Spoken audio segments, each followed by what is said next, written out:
Top of the morning, Mountaineers. Welcome back to another episode of Up Late App State. I'm Annie Jones. And I'm Morgan Mullis. Let's jump into this week's App State update.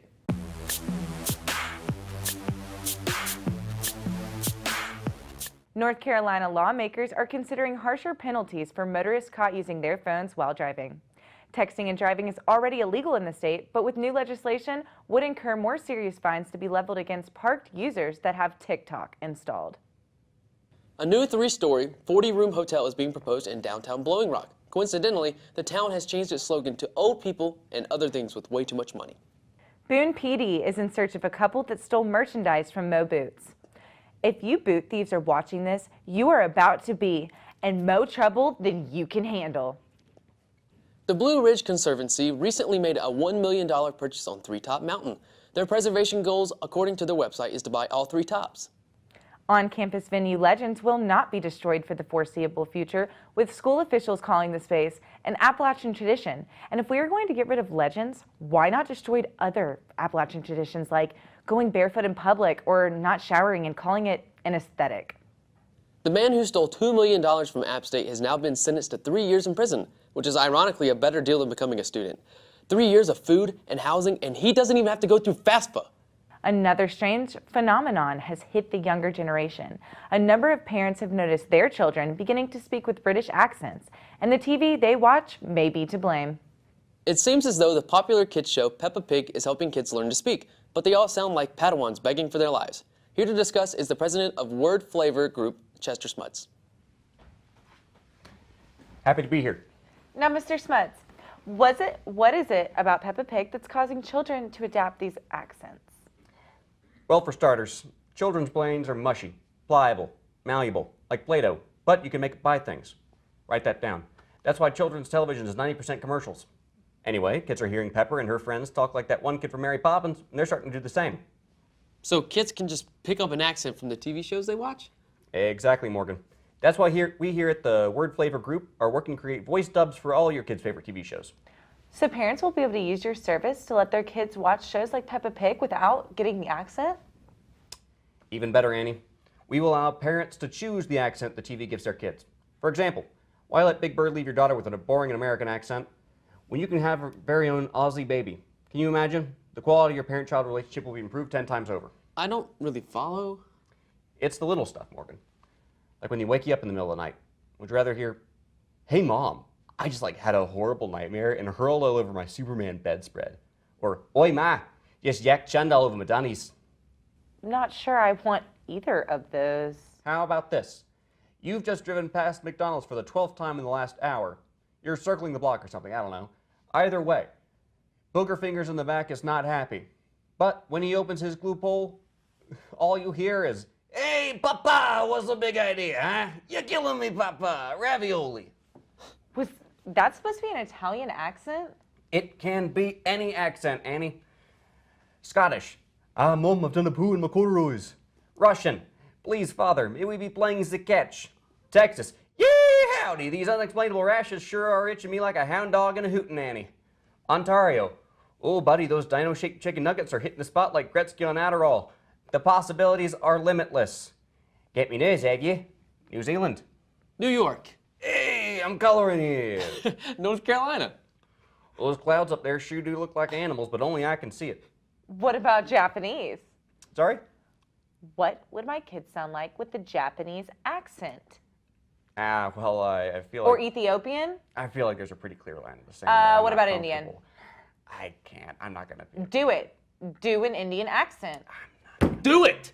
All right. Well, look at the time. I got to be going. Thank you all for having me.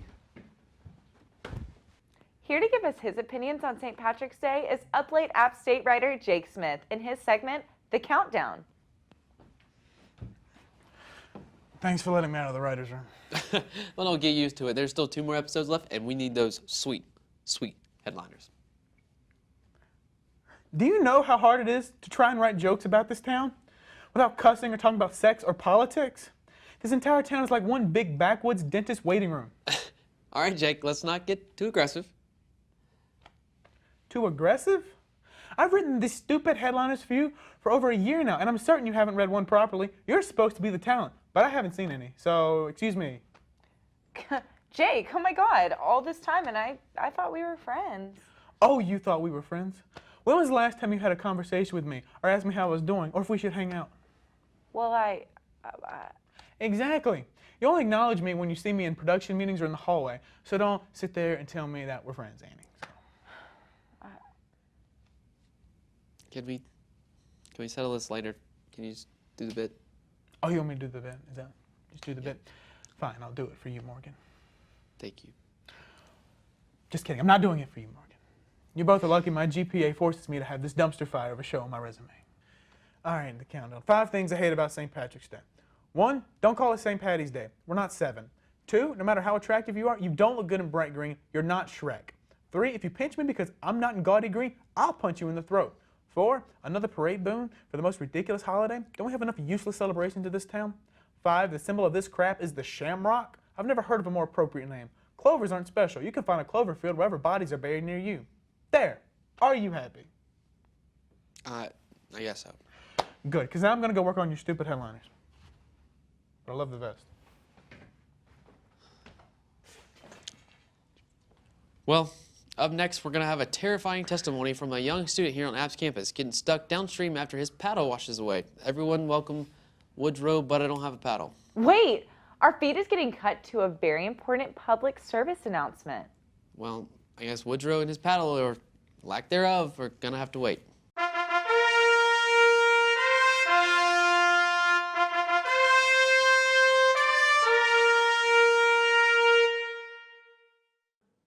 Ladies and gentlemen, I am here to warn you of a killer among us. Lock your doors, close your curtains, and most importantly, hold your kids tight because jewels are taking over this country.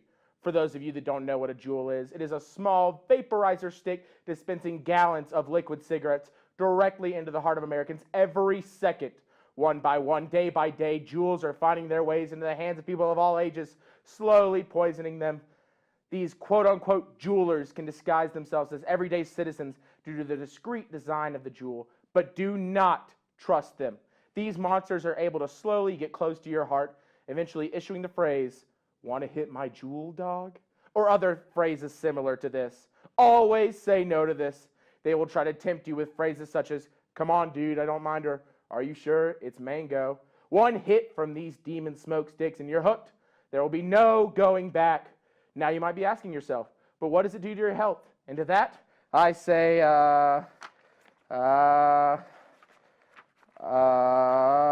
well, researchers have found nothing yet, but I have a strong suspicion that they probably aren't that great.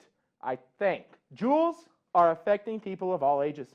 I have reports coming in from Florida saying that they're finding jewel pods, small capsules full of this poison, hidden into the local diapers of the children of the daycare. Other reports are coming out of southern Michigan saying that the elderly are actually taking the batteries out of their smoke alarms of the retirement homes to, quote, blow some fat clouds. Speaking of which, I know what can really get into the minds of you Appalachian State students. The impact that these USB sticks of death are having on our great earth. Cloud production. According to my crazy cousin Jimmy, there has been a significant growth in cloud coverage over the past couple months. When asked, one student even saying, "I mean, yeah, sure, I guess I've seen more clouds lately." See? What more evidence do you people need? Wake up, sheeple. Jewels are taking over this country, and we must fight back. Back to the good old days of the cigarettes, which we all know and love as Americans.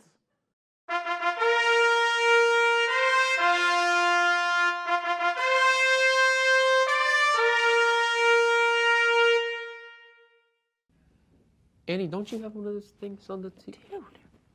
Anyways, St. Patrick's Day is a day of celebration, and well, I actually don't know if anyone knows why we celebrate it, which is why we brought in the mythical creature most qualified to answer all of our St. Patty's Day questions, TJ the Leprechaun. Welcome, TJ. TJ.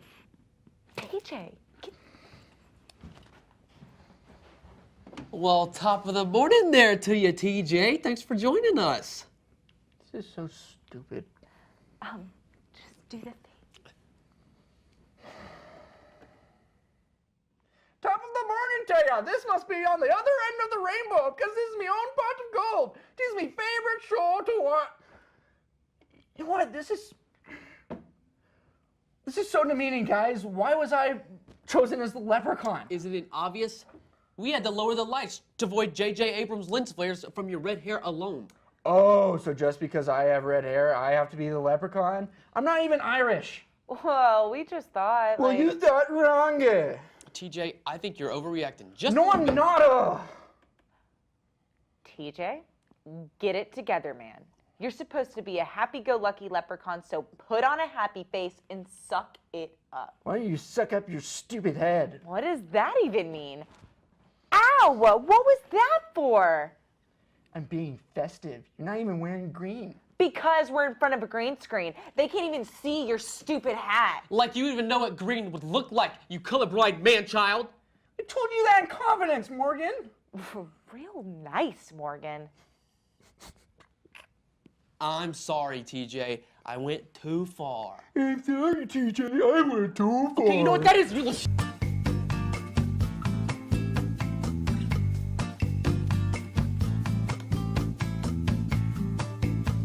Well, our producer letting us know that that's all the time we have. That's all the time we have here today. TJ, I swear.